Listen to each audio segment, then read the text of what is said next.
제목을 따라서 하겠습니다. 모압 땅 요새와 유다 땅. 인생을 가리켜서 나그네라고 말합니다. 우리는 한 곳에 정착하기 위해서는 여러 곳을 지나다녀야만 합니다. 그래서 나그네처럼 이곳을 또 저곳을 지나다가 결국 종착역을 찾는 것처럼 우리는 지금까지 살아오면서 여기까지 있기까지는 여러 곳을, 여러 사람을 만나고 여러 사건 속에 여기까지 왔습니다. 베드로전서 2장 11절에는 행인과 나그네 같은 너희를 권한다고 말합니다. 우리를 가리켜서 정착지를 향하여 끊임없이 움직이고 그리고 옮겨 다니는 존재라는 것입니다. 여러분, 이곳 뉴욕까지 올 때에 어느 곳을 거쳐 오셨습니까? 여러분이 소망재단에 예배 드릴 때까지 여러 장소를 지나왔을 것입니다. 저도 미국에 처음 와서 엘머스트에서 4년 살았습니다. 그곳에서 목사 안수를 받았고 또 그리고 더글러스톤으로 이사했는데 이제 그곳에 살다가 집에서 소망교회를 개척했습니다. 또 퀸스 빌리지는 전에도 몰랐고 이제 알았던 곳, 바로 소망교회가 이곳에 개척되니까 그래서 이곳을 알게 되고, 그래서 퀸스 빌리지 하면 저에게는 성도의 사랑과 교제가 있는 그러한 재단이 있는 것으로 저는 기억하게 될 것입니다. 여러분은 지금까지 사시면서 지나온 장소, 살아왔던 삶의 모습 속에 만난 사람들을 통해서 나름대로 삶의 의미와 그 주는 사건을 통한 영적 교훈을 받을 것입니다. 성경의 인물들을 보면 그들의 삶의 장소에서 만난 사건을 통해서 고난을 당하기도 하고 축복을 받기도 하면서 영적 교훈과 그리고 하나님께 나아가는 사람으로 살아봤었습니다. 아브라함의 경우 잘 있던 갈대아 우르를 하나님이 갑자기 떠나라고 하셔서 아비 친척 본토 집을 떠나 갈대아 우르를 떠났습니다. 그리고 이삭의 경우는 아버지 아브라함이 100세에 얻은 아들인데 하나님이 모리아 산에 가서 그를 번제물로 바치라는 말씀을 듣고 그 아들을 번제물로 바치려고 했던 그곳, 죽을 뻔했던 그곳, 그러나 여호와 일에 축복을 받았던 것이 모리아 산일 것입니다. 이삭의 경우가 그렇지만 야곱은 외삼촌집 라반의 집으로 도망쳤다가 20년간 뼈 빠지게 고생하고 그리고 도망치는 과정에 그 장자권을 빼앗은 형님이 들여와서 야복강가에서 환도뼈 부러지도록 하나님과 씨름하고 매달렸던 그 야복강가를 기억할 것입니다. 요셉은 꿈과 비전을 품었지만 형들이 그를 시기해서 그를 구덩이에 빠뜨리고 형들은 그 위에서 깔깔거리며 웃으면서 그 꿈이 이루어지나 보자고 그를 조롱했던 그 구덩이를 그는 잊지 못할 것입니다. 그러나 보디발 장군 집에 팔렸고 그러나 거기서 억울한 누명을 쓰였고 감옥에 빠졌었어. 그러나 결국 하나님께서 그를 애굽의 왕궁으로 총리로 올리신 사건, 요셉은 구덩이에서 그리고 보디발 장군 집에서 그리고 감옥살이에서 그리고 애굽의 왕궁으로 점진적으로 옮겨지는 과정 속에 하나님의 은총과 축복을 경험했던 사람입니다. 모세는 그는 애굽의 궁중에 있다가 40년, 그러다가 광야에 40년, 그리고 하나님을 만난 그 호렙산, 그것을 그는 잊지 못할 것입니다. 그리고 가나안 땅을 바라보면서 혈기 부린 그 사건으로 인해서 가나안 땅을 밟지 못하고 가나안 땅만 바라보고 죽은 느보산을 아마 모세는 그의 삶에 기억할 것입니다. 오늘 본문도 다윗은 여러 곳을 지나면서 그러나 그 과정 속에서 하나님이 그를 만드시고 훈련시키는 과정을 체험하게 됩니다. 다윗이 골리앗을 이기고 난 사건 이후에 사울에게 발탁되어 사울 수하에 들어가지만 골리앗을 이긴 다윗을 향하여 백성들은 만만이라고 말하고 자신은 천천히라고 말할 때 그가 얻을 것은 나라밖에 더 있겠느냐는 그 의구심이 들기 시작하면서 사울은 다윗을 죽이고자 그를 추격하기 시작합니다. 사울의 의도를 알아차린 다윗은 도망치기 시작합니다. 오늘 21장과 22장은 그가 도망치는 과정에 지났던 장소들을 언급하고 있습니다. 다윗은 21장에 보면 노비라는 곳으로 도망칩니다. 다윗은 급하게 도망치니까 먹을 것이 없습니다. 너무나 배가 고프니까 그는 제사장 아히멜렉을 찾아갑니다. 다윗은 그에게 먹을 것을 달라고 말합니다. 아히멜렉은 먹을 것이 없다. 다만 있다면 하나님께 드린 떡 진설병이 있다고 말했습니다. 하나님께 떡을 드립니다. 이스라엘 12지파를 상징하는 떡 12개를 드리는데 그것은 아무나 먹을 수가 없는 떡이요 거룩한 떡입니다. 그런 다윗은 그 떡을 달라고 요청합니다. 그러자 아히멜렉은 성결한 자는 떡을 먹을 수 있다고 말하자 다윗은 21장 5절에 나의 떠난 길이 보통 여행이라도 소년들의 그릇이 성결하겠거든 하물며 오늘날 그들의 그릇이 성결치 아니하겠느냐. 그래서 제사장 아히멜렉은 다윗과 다윗을 따라온 소년들에게 진설병 거룩한 떡을 줍니다. 다윗은 이제 사울의 손을 피해서 도망치다가 아히멜렉을 찾아가면 안심할 수 있는 곳이 아닐까. 아히멜렉을 찾아갑니다. 아히멜렉을 찾아가면 그것은 요새가 되지 않을까. 자기를 지켜주고 방어해 줄 수 있는 그곳 제사장을 찾아가면 길이 있지 않을까. 그곳에서 그는 떡은 얻어 먹었지만 다시 도망칠 수밖에 없는 상황이었습니다. 그리고 다윗은 블레셋 지역 가드라는 땅으로 21장 10절부터 보면 도망칩니다. 여러분, 사울 왕의 칼날을 피하기 위하여 유대 나라를 피해서 도망친 외국은 첫 번째가 바로 이 블레셋 지역 가드입니다. 다윗은 이스라엘의 서쪽에 위치한 블레셋 나라에 망명을 요청하고 블레셋 나라의 가드왕 밑에 들어가게 됩니다. 아무리 사울이 군사력이 좋고 용감해도 블레셋 지역에 있는 다윗을 추격할 수 없다는 생각에 다윗은 망명처를 찾다가 바로 블레셋의 가드라는 곳으로 찾아가게 됩니다. 요새라고 생각했습니다. 이곳까지는 사울이 들어오지 못했겠거니 바로 여기가 내가 이제 있을 만한 요새가 아니겠는가. 처음 블레셋 지역으로 갔을 때 블레셋 모든 사람들은 처음엔 다윗을 몰랐다가 다윗이 어떤 존재인 줄 알게 됩니다. 다윗은 얼마 전에 전쟁터에서 자신들의 훌륭하고 자신들이 의지할 수 있는 장군 골리앗을 돌매 하나로 쓰러뜨린 사람이 다윗이었습니다. 블레셋 백성들 입장에서는 다윗은 민족의 영웅 골리앗을 쳐 죽인 원수입니다. 다윗이 사울의 칼날을 피해 도망가는 그 길이 급하기는 급했어도 적진으로 들어갔습니다. 사울을 피하는 것은 좋았지만 오히려 그곳에서 그 블레셋 사람들은 다윗을 알아보고 우리의 영웅 골리앗을 쳤다고 그를 의구심으로 바라보게 됩니다. 이것이 요새가 아닌 것을 느낍니다. 급하게 그는 도망치지 못하지만 살기 위해서 미친 척합니다. 나는 너희 민족의 영웅 골리앗을 쳐 죽일 만한 그런 인물이 아니야.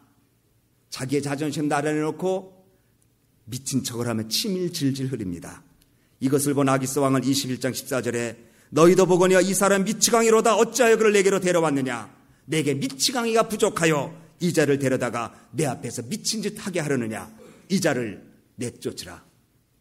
자신을 보호할 요새인 줄 알고 갔더니 오히려 위기를 만납니다. 그 위기 속에 다윗은 자존심 내려놓고 살기 위하여 미친 척하면서 침을 질질 흘리는 처량한 신세가 되었습니다. 기름 부음을 받았던 하나님의 왕의 약속을 받았던 그런 다윗인데 그 꿈은 어디 가고 그 비전은 어디로 가고 살기 위하여 생존하기 위하여 자존심 다 꺾어놓고 미친 척을 해야 할까요? 그런데 다윗은 여기가 요새가 아닌 것을 알았습니다. 비록 사울은 피할지 몰라도 또 다른 적이 자기를 기다리고 있는 것, 또 다른 위기와 위험이 있는 것인 것을 그는 알았습니다. 다윗은 이런 상황 가운데 주님을 신뢰합니다. 자존심 무너지고 그리고 죽을 수밖에 없는 상황, 도망칠 수도 없는 상황인데 다윗은 하나님을 의지합니다. 시편 34편에 하나님을 경외하는 자는 젊은 사자는 궁핍하여 줄일지라도 여호와를 찾는 자는 모든 좋은 것에 부족함이 없으리로다. 그는 눈물을 흘려가며 혀를 깨물면서 자기 상황은 전혀 감사할 것이 없는데 하나님을 향하여 젊은 사자는 굶을 줄지라도 하나님을 찾는 사람에게는 모든 좋은 것으로 부족함이 없게 주실 것이다. 그는 하나님을 찬양하고 뒤에서 깔깔거리는 블레셋 사람들의 조롱을 뒤로하고 가드 지역을 떠납니다. 이것도 자기를 보호해줄 요새가 아니었습니다. 감사할 수 없는 형편입니다. 오히려 원망과 불평할 수밖에 없는 형편인데 다윗은 감사합니다. 깊은 고난의 그늘에 있게 되었지만 그는 감사합니다. 밝은 세상에서만 노래하는 것이 아니라 어두운 세상에서도 노래해야 합니다. 환경이 좋기 때문에 찬양하고 감사하는 것이 아니라 환경과 관계없이 하나님께 찬양하고 감사해야 합니다. 사업이 잘 돼서 감사하는 것이 아니라 사업이 안 될수록 하나님을 의지하고 감사해야 합니다. 건강해서 감사하는 것이 아니라 질병이 나를 괴롭힐 때 하나님 의지하고 감사해야 합니다. 모든 것이 형통할 때 감사하는 것이 아니라 불통할 때, 막힐 때, 답답할 때 감사하는 것입니다. 하나님을 진정으로 만난 사람들은 어떤 환경과 상황 속에서도 절망치 않습니다. 자존심이 구겨지는 그 상황에서도 희망 속에 하나님을 바라보게 됩니다. 다윗은 아히멜렉 제사장도 요새가 아니고 블레셋 지역도 요새가 아님을 깊게 깨닫습니다. 그리고 그는 아둘람이라고 하는 굴로 도망을 칩니다. 그러나 이것도 요새는 아닙니다. 원통한 자, 빚진 자, 환난당한 자가 모여들었습니다. 그들의 두목이 됩니다. 그러나 아둘람 굴에 모인 사람들은 상처 많은 사람들입니다. 상처 많은 사람들이 모인 곳에는 상처가 있게 됩니다. 약함과 부족함으로 상처난 인생들이 모여서 서로 상처 주고 받을 수밖에 없는 상황이었습니다. 그런데 다윗은 그 아둘람 공동체를 격려하고 사랑하는 곳으로 만듭니다. 여러분, 이 아둘람굴의 공동체는 바로 다윗으로 하여금 상처난 사람을 부둥켜 안고 연약한 사람을 부둥켜 안고 함께 더불어 가는 공동체를 깨닫게 한 것입니다.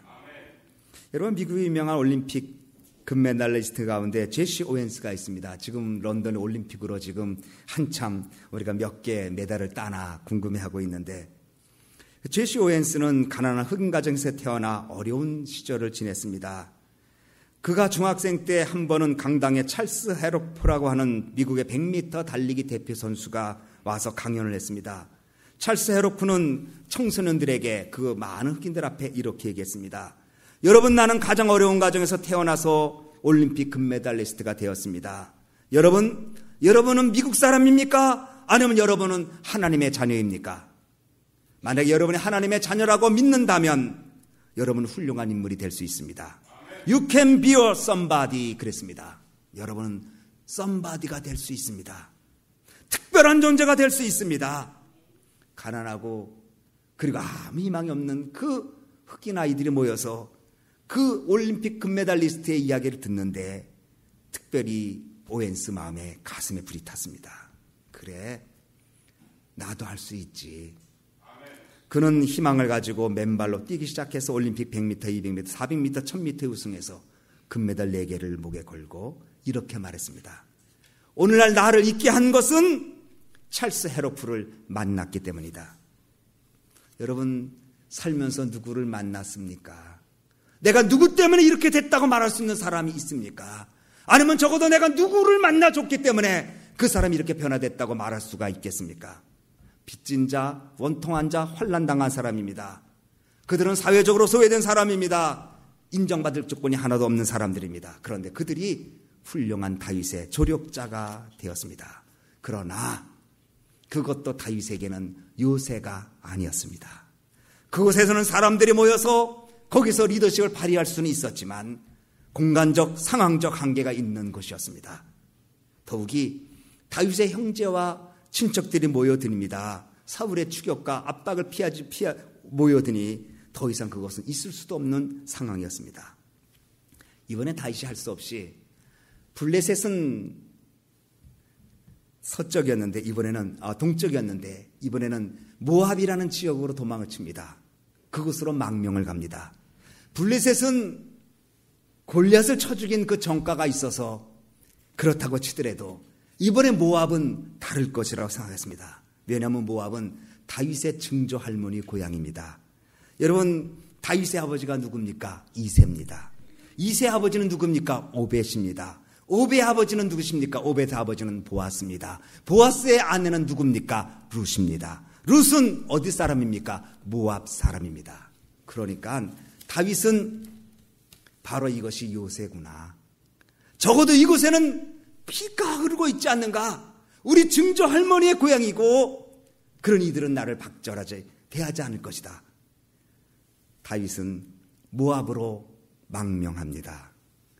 이것이야말로 요새라고 생각했습니다. 성경에도 그가 요새에 있었다고 22장 4절에는 말합니다. 요새는 어떤 것입니까? 방어벽이 단단한 것입니다. 밖에서 안을 공격할 수 없는 것입니다. 내가 피할 수 있는 것입니다. 은둔할 수 있는 것입니다. 적을 볼 수 있는 것입니다. 도망칠 수도 있는 것입니다.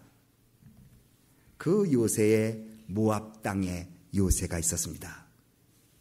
다윗은 모압 왕에게 찾아가서 자기의 식솔들이 있는 것을 얘기하고 모압 왕은 흔쾌히 다윗의 식솔들이 모압 땅에 거할 수 있도록 허락해줍니다. 이제 다윗은 모처럼 만에 요새에서 쉼을 얻을 수가 있었다고 생각했습니다. 그런데 하나님이 선지자 갓을 통해서 다윗을 찾아와 말합니다. 5절 말씀을 다 같이 읽습니다. 시작. 선지자 갓이 다윗에게 이르되 이 요새 잊지 말고 떠나 유다 땅으로 들어가라. 다윗이 떠나 헤레스 풀에 이르니라.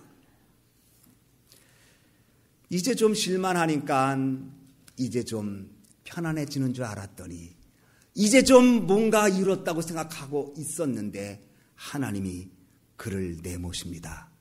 요새를 떠나라. 그리고 헤레스 풀 유다 땅으로 돌아가라. 유다 땅이 어디예요? 사울 왕이 시퍼렇게 기다리고 있는 것이에요. 6절 말씀 다 같이 읽습니다. 6절 시작. 사울이 다윗과 그와 함께 있는 사람들이 나타났담을 들으니라. 때 사울이 기브와 높은 곳에서 손에 단창을 들고 에셀나무 아래 앉았고 모든 신하들은 그 곁에 섰더니 다윗이 이제 모압에 있는 요새를 떠나 유다 땅으로 들어갔다는 소식이 그 즉시 사울 왕에게 들어갑니다. 사울 왕은 기다리고 있었습니다. 다윗의 입장에서는 위기의 순간이요, 사울의 입장에서는 절호의 찬스였습니다. 다윗이 유다 땅으로 들어가면 위기가 있을 것을 몰랐을까요? 그는 알았습니다. 그럼에도 불구하고 하나님이 말씀하시니 그는 순종합니다. 여러분, 이것이 순종입니다. 왜 순종을 하라고 성경은 말할까요? 왜 순종이 제사보다 낫다고 말할까요? 순종하면 좋은 일이 생기기 때문에 순종하라고 말할까요? 순종은 믿음의 대상인 것을 확인하는 것입니다. 정말 내가 나를 믿느냐는 믿음을 확인하는 것이 순종입니다. 그러니까 주님께서 순종이 제사보다 낫다, 수양의 기름보다 낫다고 말하는 것은 순종은 믿음의 대상에 대한 고백이기 때문입니다. 믿음 없이 예배 드릴 수 있습니다. 믿음 없이 제물 드릴 수 있습니다. 믿음 없이 노래 부를 수 있습니다. 그러나 순종은 믿음 없으면 할 수가 없습니다. 왜냐하면 순종은 나를 내려놔야 되기 때문입니다. 순종은 내 주장을 꺾어야 되기 때문입니다. 순종은 위기를 만날 수도 있기 때문입니다. 순종은 내 자존심을 내려놔야 하기 때문에 어렵습니다. 그러나 다윗은 하나님을 향한 기대와 믿음이 있었습니다. 여기까지 인도하신 하나님, 지금까지 내가 안전하다고 생각하는 곳이 요새가 아닌 것을 그는 알았습니다. 내가 생각해도 안전한 곳이라고 해도 하나님 보실 땐 요새가 아닌 것을 그는 알았습니다. 그러나 위기의 순간이 와도, 걱정거리가 와도 하나님이 있으라고 하면 그것이 그에게 요새인 것을 다윗은 알았습니다. 하나님을 향한 기대와 믿음이 순종을 이룹니다. 여러분, 참된 믿음이 무엇입니까? 내가 바라는 목적보다, 내가 바라는 생각보다 하나님의 생각을 받아들이는 것입니다. 내가 가지고 있는 능력과 비교할 수 없는 큰 능력을 소유하신 하나님을 바라볼 수 있는 것이 믿음이요 순종입니다. 모압 땅에 머물라고 하셨으면 얼마나 좋을까요? 그런데 모압 땅에 있는 요새를 떠나, 그리고 유다 땅으로 들어가라. 무작정 떠나라고 말했어요. 내가 가면 어떻게 해주겠다는 말씀도 하지 아니하시고 그냥 유다 땅으로 들어가라고 말씀하셨어요. 그럼에도 불구하고 다윗은 그 유다 땅을 향하여 요새를 등 뒤로 하고 그 안전한 곳을 등 뒤로 하고, 적어도 내가 볼 때는 이만한 곳이 없었는데 그것을 뒤로 하고 위기의 그리고 사울이 기다리는 그곳으로 터벅터벅 걸어갑니다. 그러나 바로 그 걸음걸이가, 그 순종의 걸음이 그를 왕으로 만들게 하셨습니다. 요새를 떠나라는 것은 하나님을 정말 믿고 신뢰하라는 겁니다. 요새를 떠나라는 것은 하나님만 의지하라는 것입니다. 우리는 이 땅에 살면서 나름대로 요새를 만들고 있습니다. 보험을 요새로 만들기도 하고, 또 아니면 세이빙하는 것을 요새로 만들기도 하고, 또 아니면 내가 갖고 있는 지식과 정보를 요새로 만들기도 하고, 또 아니면 내가 갖고 있는 학위를 요새로 만들기도 하고, 내가 알고 있는 인간관계를 요새로 만들기로 하고, 갖고 있는 비즈니스를 요새로 만들고 있지 않습니까? 그러나 하나님은 그 요새를 의지하지 말라고 말합니다.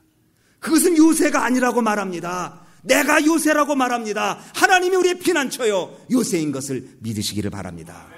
그러므로 도울 힘이 없는 세상의 모아방 의지하지 말고 영원한 반석 대신 하나님만 의지하여 그분을 향한 순정의 발걸음을 거두어 유다 땅으로 들어가라는 주의 말씀을 들으라는 것입니다. 세상 사람들은 벼랑 끝에 서면 끝이라고 말합니다. 요새가 무너지면 절망이라고 말합니다. 그러나 기억하십시오. 요새가 무너질 때, 요새를 떠날 때 하나님의 역사의 시작입니다.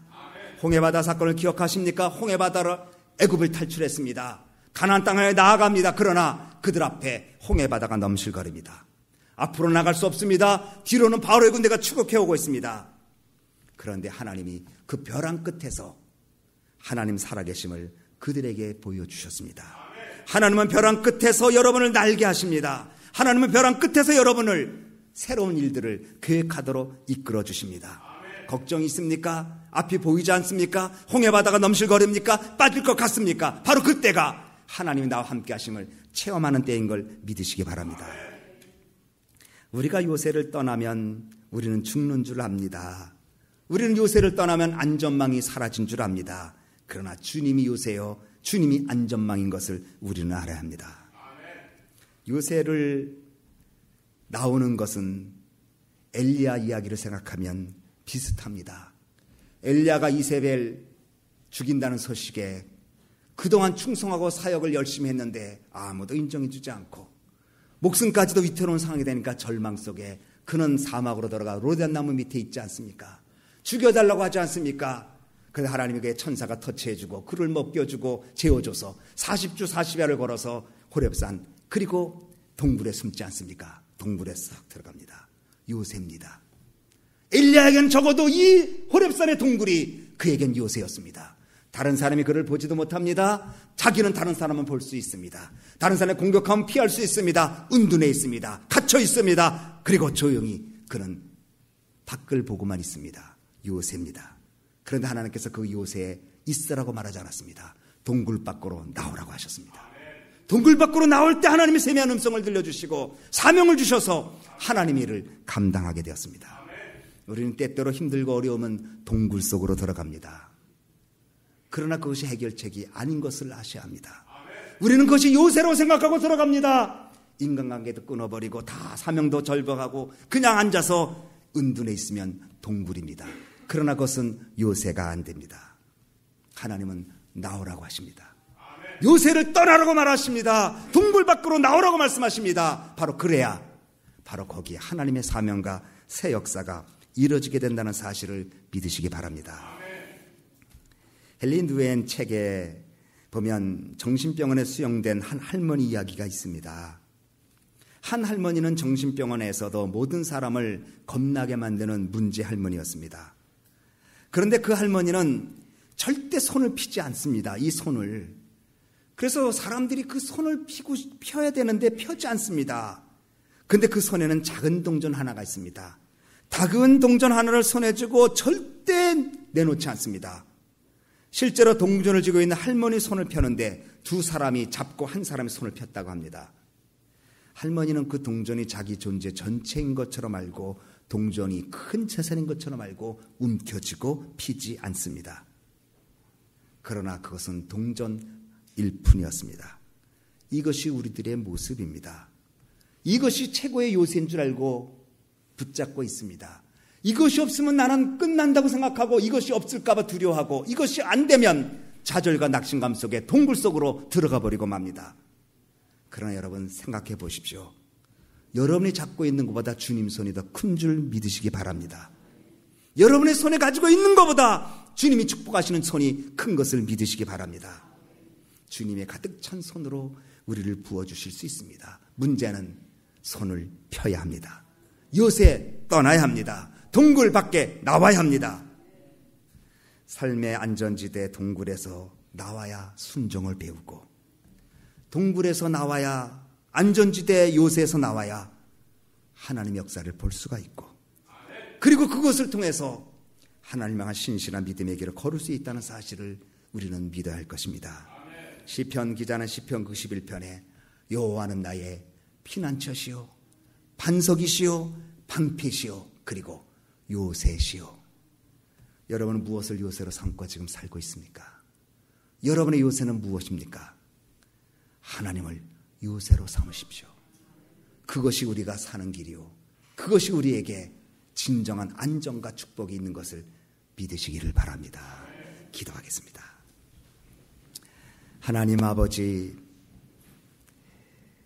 다윗은 제사장 아히멜렉이 요새인 줄 알고 찾아갔었습니다. 하나님 아버지, 블레셋 지역이 안전지대인 줄 알고 찾아갔었습니다. 아둘람굴이 안전지대인 줄 알았습니다. 아니, 모압 땅이 진짜 안전지대인 줄 알고 요새인 줄 알고 머물러 있었습니다. 그런데 하나님은 모압 땅 요새를 떠나 유다 땅으로 가라고 말합니다. 내가 생각하는 요새는 모압 땅인데 하나님이 생각하는 요새는 유다 땅이라고 말하십니다. 내가 생각하는 안전지대는 모압 땅인데, 동굴인데, 요새인데 하나님은 동굴 밖이, 요새 밖이 하나님이 주시는 축복이라고 말씀하십니다. 하나님, 우리 그 믿음 가지고 살게 해 주시옵소서. 지금까지 사업하면서, 지금까지 자녀들 키우면서, 지금까지 이민생활하면서 많은 고통 속에 가지고 있는 것들이 요새가 아니고 하나님이 요새인 것을 믿고 그분에게 나의 삶 전체를 의지하여 순종의 길을 걸어 정말 축복된 삶을 살아가는 우리 모두 되도록 축복해 주시옵소서. 예수님의 이름으로 기도하옵나이다. 아멘. 우리 다 같이 통성으로 기도할 때에 반주해 주시고, 여러분의 요새는 무엇입니까? 여러분은 동굴 밖으로 나오길 원하지 않으십니까? 요새 밖으로 나오셔야 합니다. 하나님을 의지하고 순종해야 길을 걸어야 합니다. 거기에 하나님의 축복이 기다리고 있기 때문입니다. 여러분 벼랑 끝에 섰습니까? 주님이 날개 해주실 것입니다. 여러분 벼랑 끝에 섰습니까? 여러분의 날개가 있음을 보여줘야 합니다. 이 시간에 하나님, 저희에게 믿음을 주셔서 진정한 요새가 우리 주님인 것을 체험하고 믿고 나가 감사와 기쁨 속에 살 수 있도록 해달라고, 우리 한번 다 같이 통성으로, 여러분의 기도가 귀에 들리도록 통성으로 기도하겠습니다. 사랑과 은혜가 풍성하신 고마우신 하나님 아버지, 은혜와 사랑을 감사합니다. 이 시간에 하나님, 다윗이 여러 곳을 지나면서 바로 그것이 요새라고 생각했는데 바로 그것은 요새가 아니고 하나님의 품 안이 요새이고 믿음이 요새인 것을 깨달았습니다. 하나님 아버지, 우리는 종종 모압 땅 요새에 있기를 원합니다. 바로 그것이 나를 안전하게 해준다고 생각합니다. 그러나 주님은 말씀하십니다. 요새를 떠나라, 그리고 유다 땅으로 들어가라. 바로 그 자리가 삶의 축복의 자리요, 하나님의 역사를 볼 수 있는 자리인 것을 알게 해 주시옵소서. 하나님, 우리 소망교회 교인들을 다 붙들어 주시고 그들의 삶을 인도하시고 어떤 형편이든지 하나님이 살아계신 축복을 증거케 해 주시옵소서. 그래서 하나님, 저들과 함께 하시는 역사가 날마다 일마다 때마다 증거될 수 있도록 성령님 저희들을 도와 주시옵소서. 함께하여 주시옵소서. 예수님 이름으로 기도하옵나이다. 아멘.